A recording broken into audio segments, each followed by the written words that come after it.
د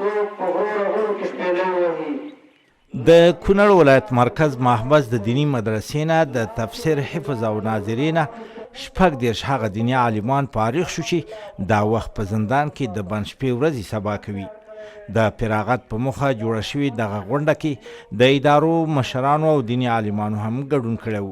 تازه فارغ شو عالمانو ته د فضیلت پګړۍ ور وتړلې او ترې مننه یې وکړه چې د بند په موده کې دیني علم حاصل کړو او د ټاکل شوي بند د مودې پوره کېدو وروسته به دیني عالمان خپلو کورونو ته ستانه شي.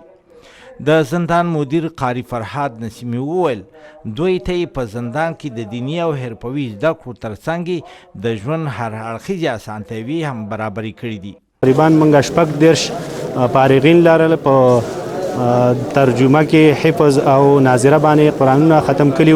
نو الحمدلله زموږ امارت مشران ترحم کوي په دغه بندیانو باندې چې دا دلته کم جرمونو باندې راغلي او بیرته د دې ځای نه وځي. بس داسې یو اصلاح خلک معاشرې ته لاړ شي، خپل ټولنې ته لاړ شي چې بیا دوباره دغه جرمونو ته ستانه نه شي. نو انشاءالله دې دپاره موږ دلته پوره ترتیب جوړ کړی دی او د مدرسې په څنګ کې حرفوي زده کړې او دا ټول پروګرامونه شته انشاءالله.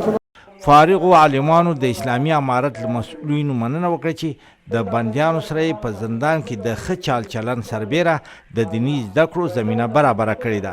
الحمدلله زه خو دلته په دوه بخښونو کې وم. یو بخښ دا دی چې زه په خپله ما دلته په حفظ باندې قرآن کریم ختم کړی یو د هغې سند راکړل شو، او دویم دا دی چې کوم د ناظرې تقریبا 28 شاګردان دي دوی سره زه دلته دوامداره حلقه لرم او هغوی ته ناظره چې شا کړی دی مقصد هغه کسان ما سره اوس په حفظ کې لګیا دي. دا د ناظرې اړوند چې کوم کسان دي دا تقریبا څوک پکې 2 سپارو ته، څوک پکې 4 سپارو ته، څوک 2 سپارو ته دې ته رسېدلي دي. یعنې یو ښه ماحول دی انشاءالله، او دا ماحول موږ د زندان ماحول دی، دا موږ د مدرسې په یو ماحول بدل کړی دی. نو کارونه ښه روان دي انشاءالله. ډېر زیات خوشحاله ځکه دې مجلس باندې په خپله موږ ته یو خوشحالي را نصیب شوله. داسې ګمان نه کوو ګویا کې موږ یا بندیان یو یا داسې کوم جرم څه شي کې راغلی. خوشحاله یو ډېر زیات. زما خو خپله تجربه د محبسونو نور ډېره نشته چې زما اول محبس دی، خو دلته چې ګورم نو مطلب دا دی چې یو ډېره ښایسته فضا ده. مدیریت چې کوم دی مطلب دا دی په ډېره ښه طریقه باندې مخکې روان دی. مطلب هغه مطلب دا دی که زمونږ صحي بخش دی، که زمونږ مطلب دا دی چې د تعلیم او تربیې بخش دی او که د خوراک بخش دی، نو دا ټول مطلب دا دی ډېر په ښه طریقه باندې مخکې وړي. محبس کې نو مطلب دا دی چې دا موږ لپاره یو ډېر ښه فرصت دی.